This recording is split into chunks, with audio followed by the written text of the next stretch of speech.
y dando continuidad a la carta de Pablo a los filipenses, me gustaría que me acompañaran, por favor, al capítulo 2 de Filipenses, y vamos a estar dando lectura a los versículos 12 al 18.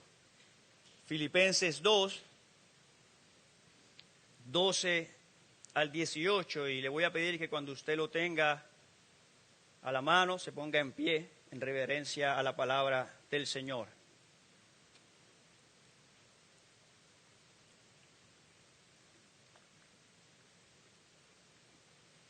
Dice la Escritura, Filipenses 2, 12 al 18.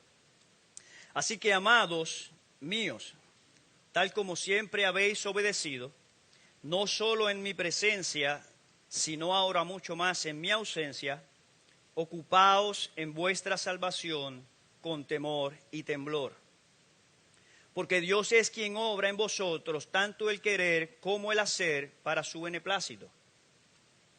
Haced todas las cosas sin murmuración ni discusiones, para que seáis irreprensibles y sencillos, hijos de Dios sin tacha, en medio de una generación torcida y perversa, en medio de la cual resplandecéis como luminares en el mundo, sosteniendo firmemente la palabra de vida, a fin de que ya tenga motivo para gloriarme en el día de Cristo. Ya no habré corrido en vano, ni habré trabajado en vano. Pero aunque yo sea derramado como libación sobre el sacrificio y servicio de vuestra fe, me regocijo y comparto mi gozo con todos vosotros. Y también vosotros, os ruego, regocijaos de la misma manera y compartid vuestro gozo conmigo. Padre, te suplico que nos hables por medio de este pasaje. Ayúdame, mi Dios, a poder explicar sin salirme de lo que tú has querido decir por medio de él. Te lo suplico en el nombre de Jesús y te doy gracias por este privilegio. Amén. A modo de, pueden sentarse mis hermanos, a modo de repaso, vamos a dar por un momento, desde el inicio de la carta de Filipenses hasta ahora, qué es lo que Pablo ha escrito y les ha enviado a los filipenses. Recordemos que en esta carta Pablo está dando algunas indicaciones. Y desde finales del capítulo 1, versículo 27, podemos ver que Pablo lo que está haciendo es exhortando a la iglesia de Filipenses a la unidad. Capítulo 1, versículo 27, lee de la siguiente manera: solamente comportaos de una manera digna del evangelio de Cristo, de modo que ya sea que vaya a veros o que permanezca ausente, pueda oír que ustedes están firmes en un mismo espíritu, luchando unánimes por la fe del evangelio. El mandato que podemos ver establecido como una idea principal en toda la carta de Pablo a los filipenses es la unidad. Lo vemos también en el capítulo 2, comenzando desde el versículo 2 en adelante hasta el versículo 4, como Pablo vuelve y les dice que estén unidos, que sientan lo mismo, que tengan el mismo amor, el mismo objetivo, las mismas intenciones. El versículo 3, vuelve Pablo y le dice que no hagan nada por contienda o vanagloria, sino más bien con humildad consideren a los demás como superiores. Y en el versículo 4 vuelve Pablo y les da una instrucción y dice: no miren por lo suyo propio, sino estén pendientes y velen por lo de los demás. Es un llamado completo a la unidad del cuerpo. Y fíjense que Pablo no está inventando esto no sale del aire. Jesús mismo le dio y nos dio a nosotros el ejemplo sobre lo que es la unidad. Si vemos en el Evangelio de Juan, el capítulo 17, cuando Jesús ora, Él está orando por la unidad de sus discípulos y a su vez la unidad de todos los que vendrán y se unirán a la iglesia. Jesús dice en Juan 17:20, mas no ruego solo por estos, sino también por los que han de creer en mí por la predicación de la palabra, para que todos sean uno.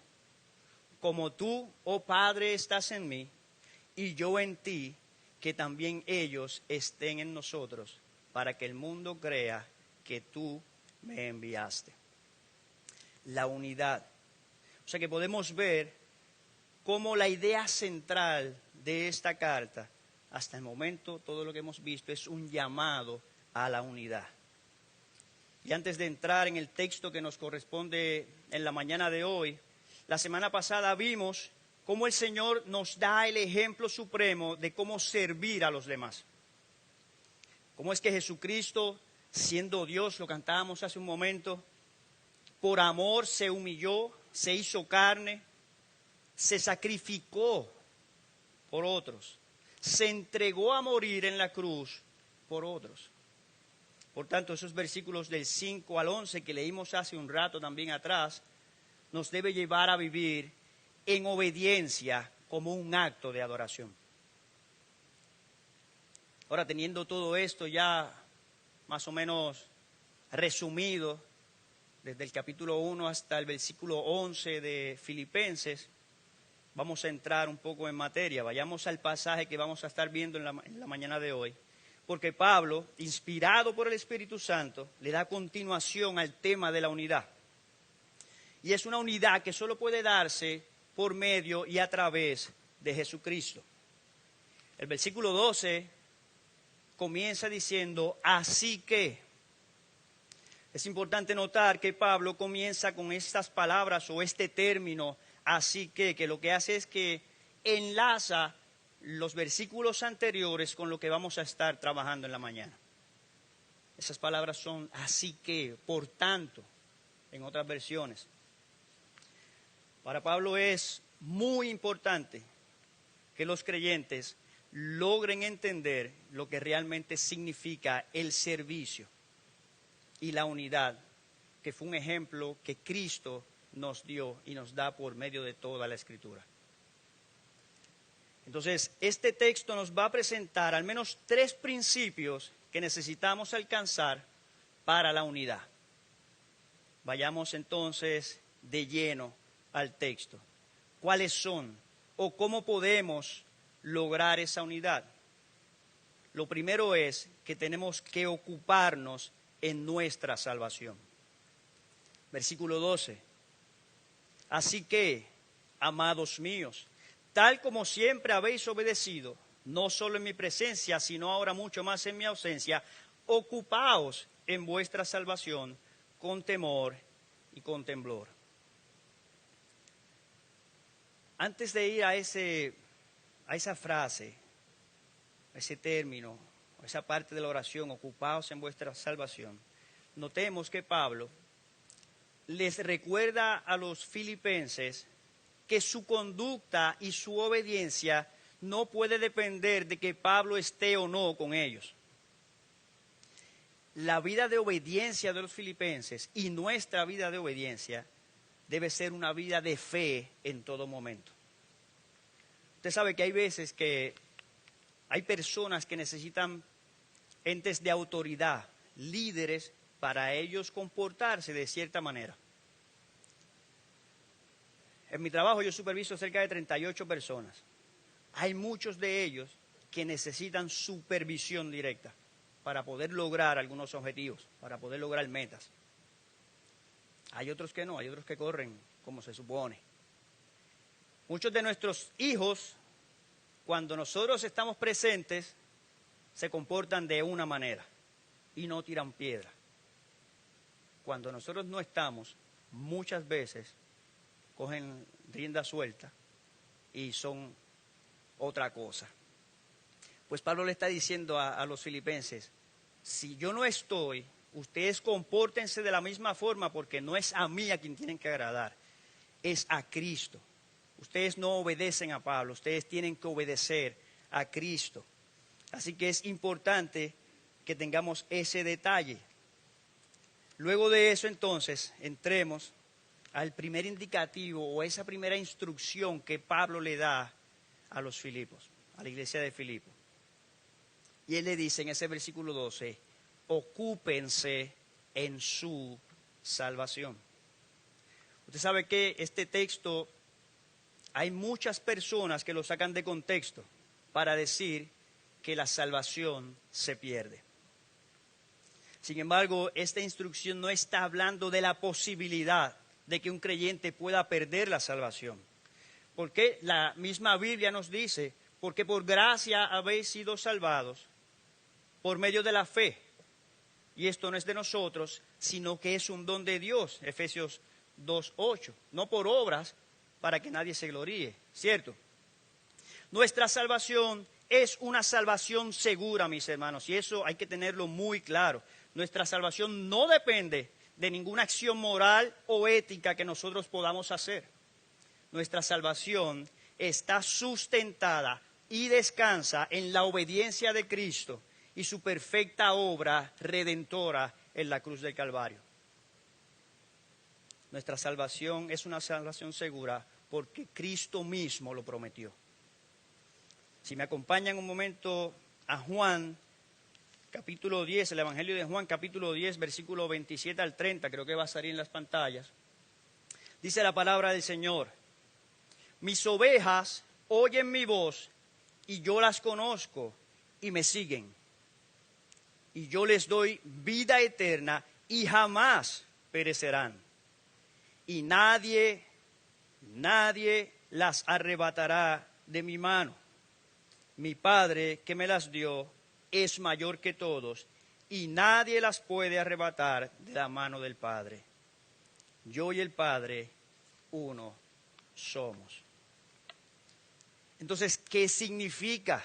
Si tenemos eso presente, que la salvación es una salvación segura, que la salvación no se pierde porque no está en nuestras manos, sino que está en las manos de nuestro Señor. ¿Qué significa entonces en el pasaje? Ocúpense de su salvación.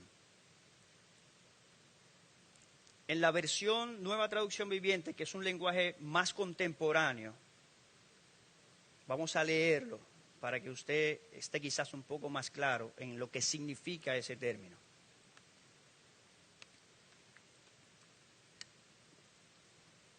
Filipenses 2:12, en la Nueva Traducción Viviente, dice: queridos amigos, dice Pablo, siempre siguieron mis instrucciones cuando estaba con ustedes. Ahora que estoy lejos, es aún más importante que lo hagan. Esfuércense por demostrar los resultados de su salvación. ¿Cómo? Obedeciendo a Dios con profunda reverencia y temor. Pues Dios trabaja en ustedes y les da el deseo y el poder para que hagan lo que a Él le agrada. No sé si ahora les da un poco más de sentido lo que significa el ocúpense en su salvación. Aquí Pablo lo que está haciendo es una referencia al proceso de santificación, el cual está sujeto a la obediencia de aquellos creyentes. Es una obediencia en nuestro diario vivir. Es buscar hacer las cosas que el Señor ha establecido en su palabra, y no por obligación, sino por amor. Pablo desea recordarles a los creyentes en Filipo y a nosotros en la Iglesia Bautista de la Gracia, que aunque ellos ya han sido justificados, han sido perdonados por el sacrificio de Cristo en la cruz del Calvario, que es un evento que ya sucedió, nosotros tenemos que continuar en este proceso de santificación. Es un proceso continuo y va a ser así hasta que Cristo venga por su iglesia, cuando entonces Él nos va a glorificar. Ya no va a haber presencia del pecado. Pero entre el proceso de la justificación, el evento de la justificación y el evento de la glorificación, nosotros tenemos que pasar por un proceso de santificación que no acabará. Y lo que busca el proceso de santificación es que nos parezcamos cada día más a Cristo. Así que en ese proceso de la santificación es importante entender que nosotros, los creyentes, igual que ellos en Filipenses, los filipenses, tenemos una responsabilidad y debe ser movida por un temor reverente a Dios. Si recordamos los versículos del 5 al 11,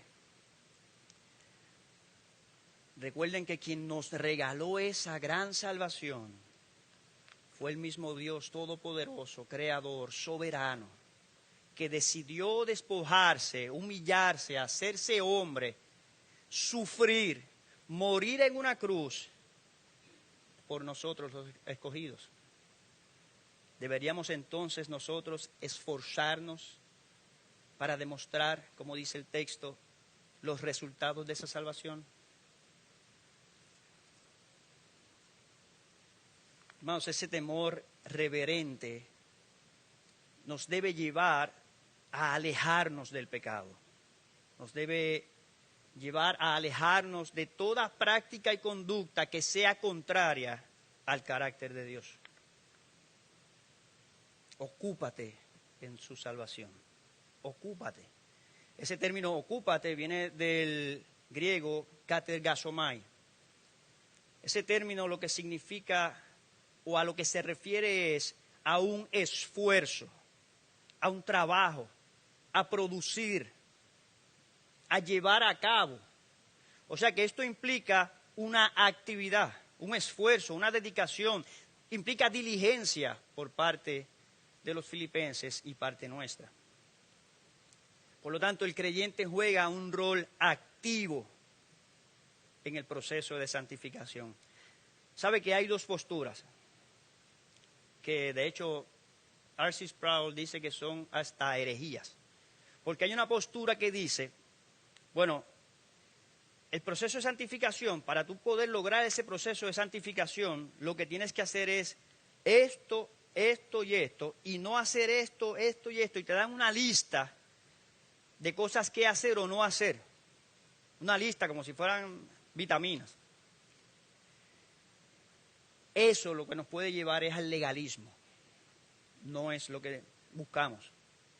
Pero por otra parte hay unos que se quieren hacerlos muy, muy espirituales y dicen, no, el proceso de santificación es un proceso donde solamente trabaja Dios.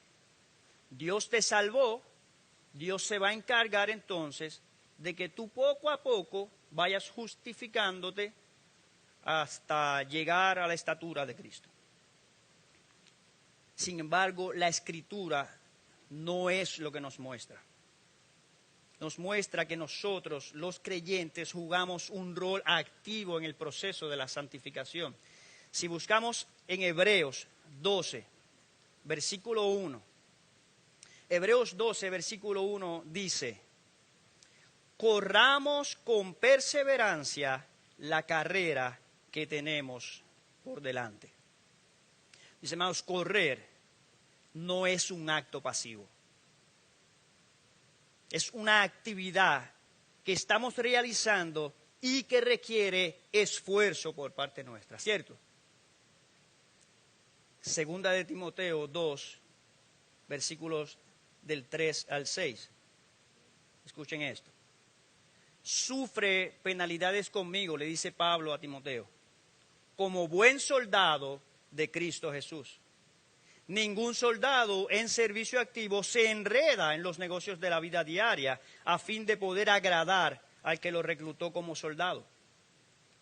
Y también el que compite como atleta no gana el premio, sino compite de acuerdo con las reglas. El labrador que trabaja debe ser el primero en recibir su parte de los frutos. Si vemos estas tres comparaciones o metáforas que hace Pablo en este texto de la vida cristiana, como un soldado, como un atleta, como un labrador o agricultor, son roles activos. Un soldado está siempre alerta. Un soldado necesita estar pendiente a lo que pueda ocurrir. Él no está sentado esperando que lo ataquen. Él tiene que estar a la ofensiva. Siempre tiene que estar buscando la manera de cómo ganar la batalla. De igual forma, un atleta no va a las Olimpiadas sin haberse preparado, sin haberse ejercitado. Y aquí que tenemos atletas de alto rendimiento, le pueden preguntar al hermano Luis Anaudi cómo él se prepara para una carrera. Él tiene que madrugar, él tiene que llevar una dieta específica, tiene que hacer unos ejercicios específicos para que entonces poder lograr alcanzar su objetivo. Un atleta no gana eventos si no trabaja en su preparación. De igual manera, un agricultor o un labrador requiere de esfuerzo, de dedicación para poder obtener sus frutos. Mis hermanos, de la misma manera nosotros, los creyentes, tenemos la responsabilidad de activamente trabajar y de manera diligente trabajar en nuestro proceso de santificación. No es que ya Dios me salvó y ahora yo me puedo tirar en el sofá de la casa esperando que todo el proceso transcurra y yo voy a llegar a un nivel de santificación. Yo tengo que obedecer lo que el Señor me establece en su palabra para poder alcanzar ese proceso de santificación. Que Él pone el querer como el hacer, por supuesto. Es precisamente porque Él pone el querer como el hacer en nosotros que nosotros tenemos que ser responsables y trabajar en el proceso de la santificación.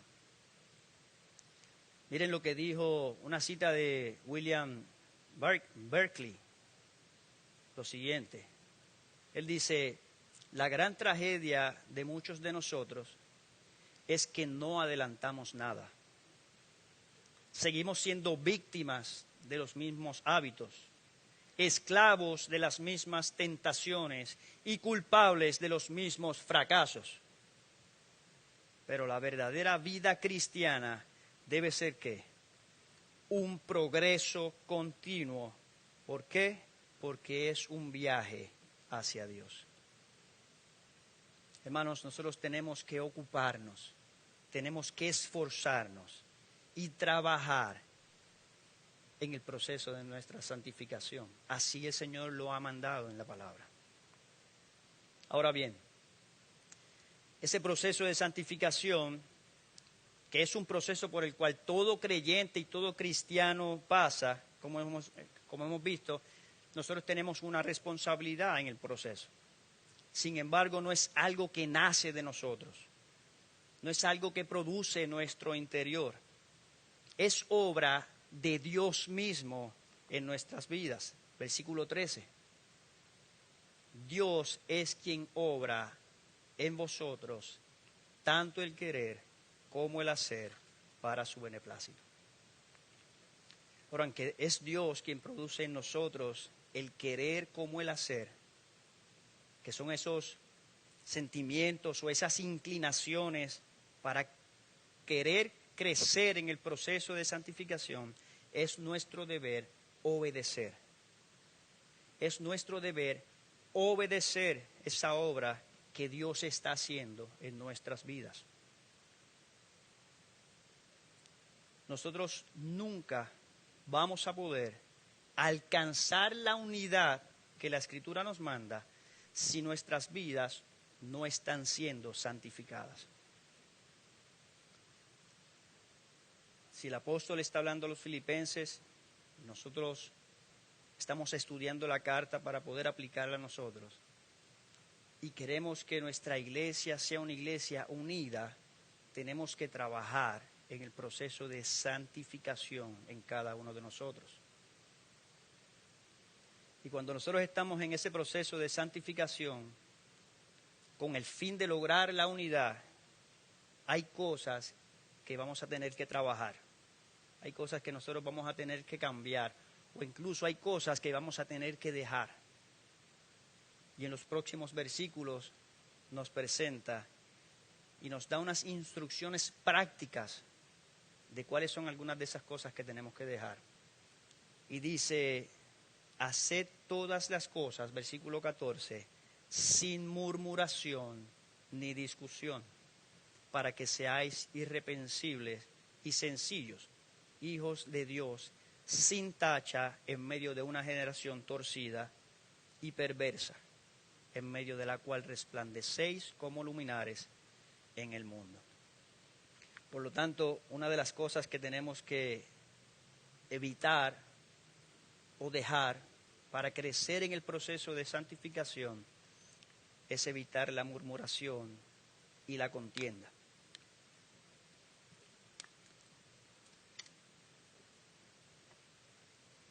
En cualquier lugar donde reina la murmuración, va a haber contienda. Y de hecho, la iglesia de Filipo no era la excepción. Más adelante en el versículo 1 del capítulo 4, o más bien el versículo 2, Pablo le escribe a Evodia y a Síntique que vivan en armonía en el Señor. O sea que evidentemente había alguna situación, había algún problema entre ellas, y Pablo les estaba escribiendo, hey, arreglen su situación, vivan en armonía. Pero es importante no pasar por encima a los detalles. Y el versículo 14 comienza diciendo, haced todo sin murmuración ni discusiones. Haced todo. Primero, que es un mandato que el Señor nos da por medio de la escritura de Pablo a los Filipenses. Y no solo que es un mandato, sino que es un absoluto. Esta expresión no da lugar a excepciones. Hacer todo incluye absolutamente todo. ¿Por qué? Porque Pablo sabía cuán peligrosa era y es la murmuración. Si nosotros vamos a la Escritura, desde inicio, vemos cómo está la murmuración y cómo Dios no la tolera y la castiga. El pueblo de Israel, cuando estaba esclavizado, Dios utilizó a Moisés para que fuera a liberarlo. Dios utilizó 10 plagas antes de sacar al pueblo de Israel fuera de Egipto. Y los israelitas vieron todas esas señales que Dios hizo. Y no solo eso, sino que llegaron a la orilla del Mar Rojo, el ejército del faraón venía detrás para matarlos. Ellos vieron cómo Dios abrió el Mar Rojo. Ellos pasaron y caminaron en seco. Llegaron al otro extremo. Cuando el último de los israelitas pasó, Dios cerró el mar. Mató a todo el ejército del faraón. Luego de eso el Señor le dio una nube para cubrirlos durante el día y una estela de fuego para que durante la noche ellos pudieran ver. Ellos vieron todas esas cosas. Vieron cómo Dios le dio maná del cielo. Cómo cuando se cansaron del maná le dio codornices.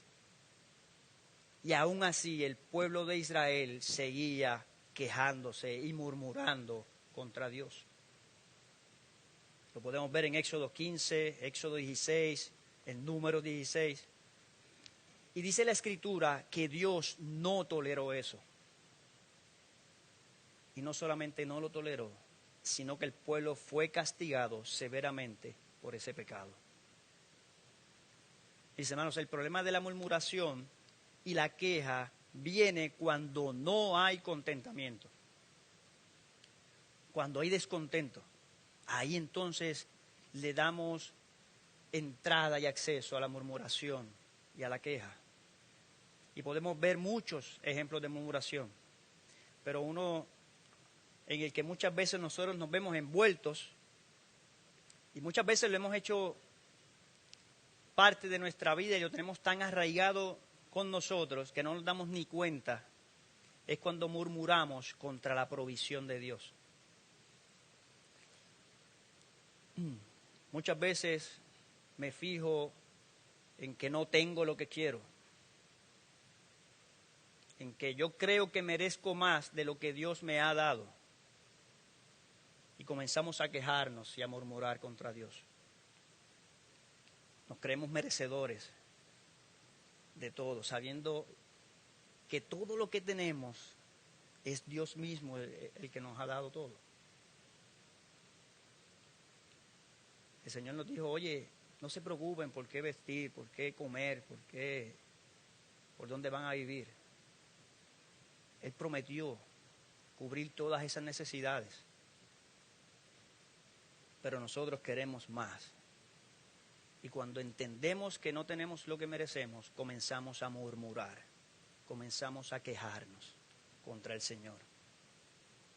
Ahorita el hermano Kelvin en el estudio leía un texto bíblico y es Pablo precisamente en Filipenses, versículo 12 del capítulo 4, donde él establece, oye, yo sé vivir en pobreza, yo sé vivir en prosperidad. En todo y por todo he aprendido el secreto tanto de estar saciado como de tener hambre, de tener abundancia como de sufrir necesidad. Pero ¿saben qué?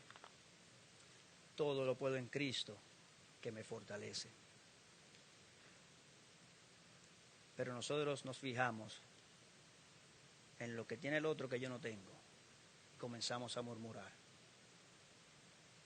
Pablo no murmuró cuando estaba en pobreza. Pablo no murmuró cuando tenía hambre, cuando estaba en necesidad, sino que él agradecía al Señor porque lo sostenía. Entonces nosotros necesitamos aprender un poco sobre todo esto. Pero no solamente murmuramos cuando creemos que nos hace falta algo y no lo tenemos, sino que muchas veces murmuramos entre nosotros, los hermanos. Cuando nos molestamos porque algún hermano dijo tal o cual cosa, o miró o no miró de tal o cual manera, y entonces en vez de nosotros ir y resolver, como dice la Escritura, con ese hermano, nos retiramos, nos vamos con esa herida, con esa molestia, y no vamos a hablar con ese hermano que seguramente lo que dijo o hizo, no lo hizo para herir o para molestarte. Pero nosotros nos hacemos la película, lo tomamos personal y nos vamos. Y pretendemos regresar los próximos días como si nada estuviese pasando, pero mi herida está ahí. Y yo no hablo eso. Comienzo a murmurar, a quejarme sobre ese hermano. Y lo peor es que muchas veces lo hacemos con otras personas, creando así entonces contiendas, creando discusiones, descontentos. ¿Sabe que Pablo le escribió a los Corintios en un momento dado, en el capítulo 10, y le dijo, oye, dejen de murmurar, no murmuren como algunos de ellos murmuraron y perecieron, refiriéndose al pueblo de Israel? Mis hermanos, la murmuración es enemiga del contentamiento. Pero peor aún, la murmuración es un síntoma de un problema espiritual muy grave. La murmuración es como un medidor que nos va a decir cuán lejos o cuán cerca estamos de Dios. Y yo les voy a decir algo, y como dicen algunos, me confieso. Este texto lo iba a predicar el hermano Edmundo Rosalí.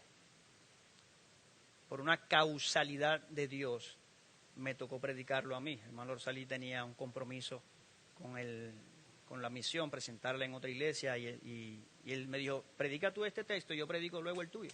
Yo, bueno, amén. Cuando uno pasa mucho tiempo estudiando algo, pues quizás uno es confrontado un poco más. Y el Señor me ha confrontado muchísimo con este tema. Porque saben que muchas veces uno no es diligente de la manera en como debería ser, ocupándose en el proceso de la santificación. Y eso muchas veces nos lleva a la murmuración, a quejarnos. Y el Señor nos está llamando a nosotros.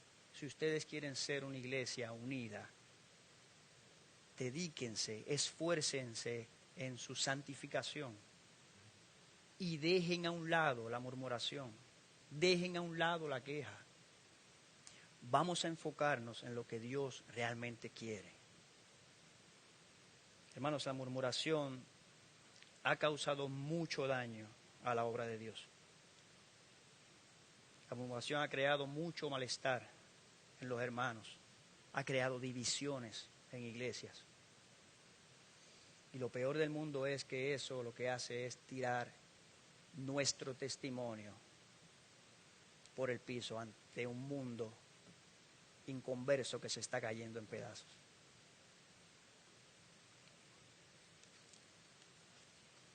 Por eso Pablo instruye a que se deje la murmuración, para que el mundo entonces nos vea y no tenga nada que decir de nosotros.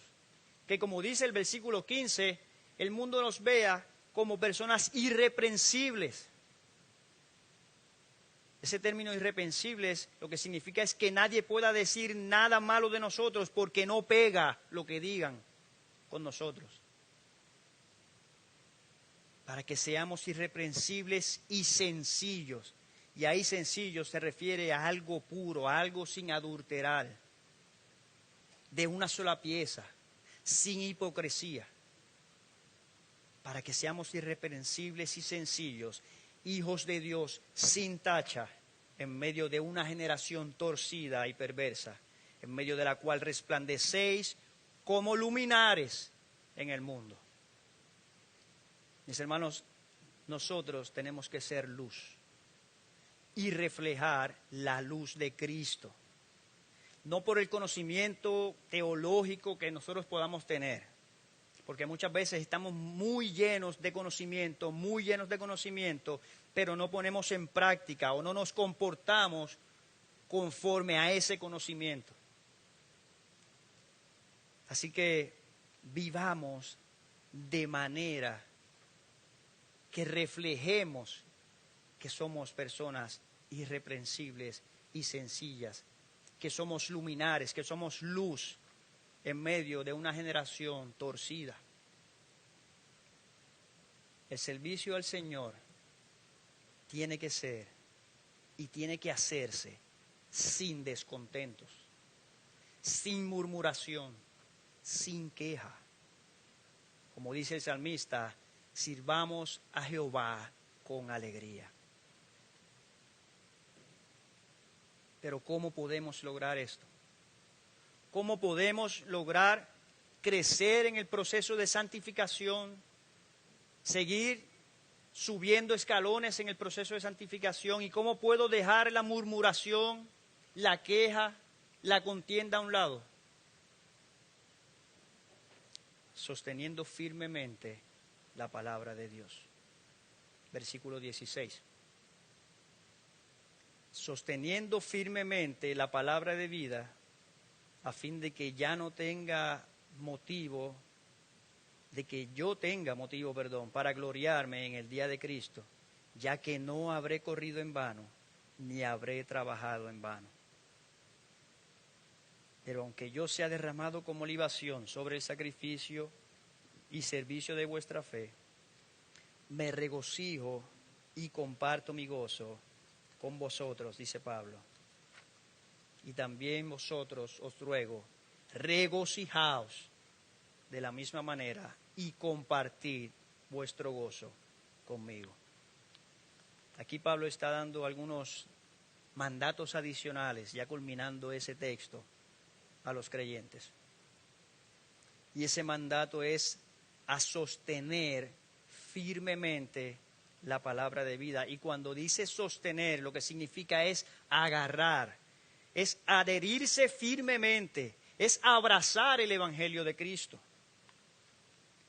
Pablo sabía que la única manera en que los creyentes podían encontrar unidad entre ellos y vivir de vidas irreprensibles y sencillas en medio de ese tiempo de oscuridad que no se aleja en nada de lo que nosotros estamos viviendo ahora, era a través de la obra purificadora y santificadora de la palabra de Dios.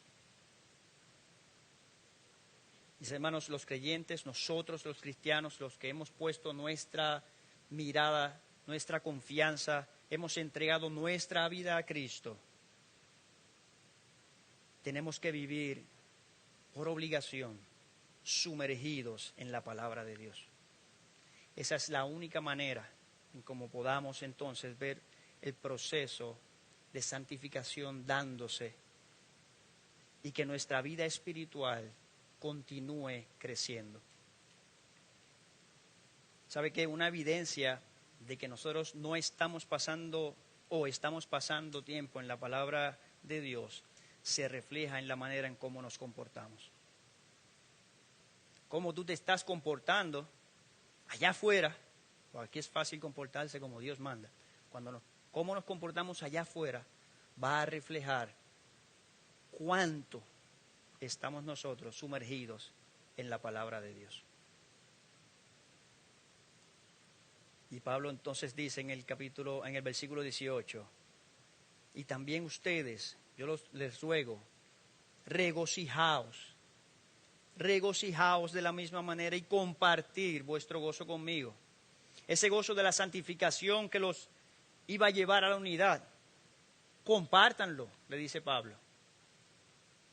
Ahora, si los filipenses continuaban ocupándose en su salvación, que es el mandato que Pablo les está escribiendo en este texto, si los filipenses dejaban a un lado la murmuración y por el contrario fueran creyentes irreprensibles, sencillos, resplandeciendo como luminares, como estrellas, sosteniendo en alto la palabra de vida, entonces había un motivo de gozo para Pablo.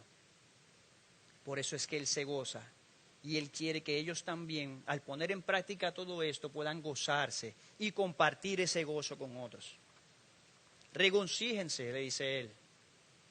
Sientan felicidad, sientan alegría y compartan ese gozo. Regocíjense con otros de lo que el Señor está haciendo con ustedes.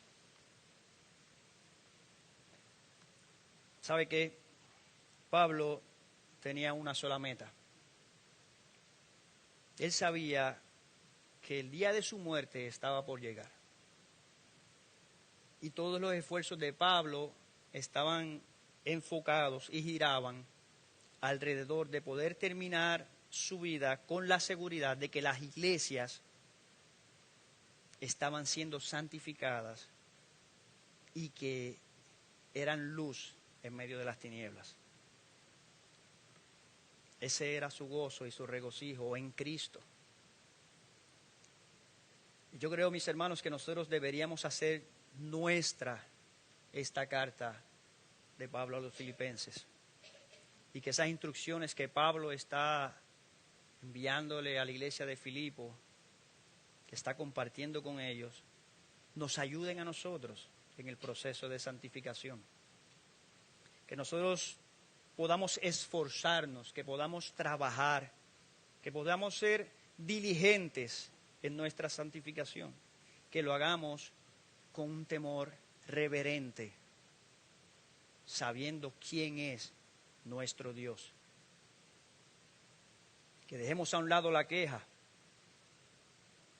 que dejemos a un lado la murmuración, que de hecho, si nos ocupamos de lo primero, de nuestra santificación, lo segundo va a venir como un resultado de una relación íntima con Dios. Mientras más íntimamente nosotros estemos con Dios, no vamos a tener tiempo ni espacio para la murmuración, para la queja, porque vamos a estar contentos en Cristo. Ya no va a haber descontento que nos dirija a murmurar. Que continuemos creciendo en nuestra relación con Dios, porque mientras más crezca esa relación con Dios, mejor relación nosotros vamos a tener como hermanos. Más unidos vamos a estar. Y de esa forma podamos reflejar la luz de Cristo en esta generación que está sumida en tinieblas. Anhelemos esa relación íntima con el Señor, porque eso va a hacer que nuestra relación se fortalezca. Una iglesia unida es una iglesia que agrada a Dios, porque es lo que Dios manda en su palabra. Y cuando nuestra relación con Dios crece, nuestra fe de igual manera va a crecer. Nuestra relación con nuestros hermanos va a crecer, con la congregación, con la iglesia. Y que todo eso nosotros lo podamos hacer por amor, en obediencia y para la gloria de Dios. Amén. Acompáñenme a orar.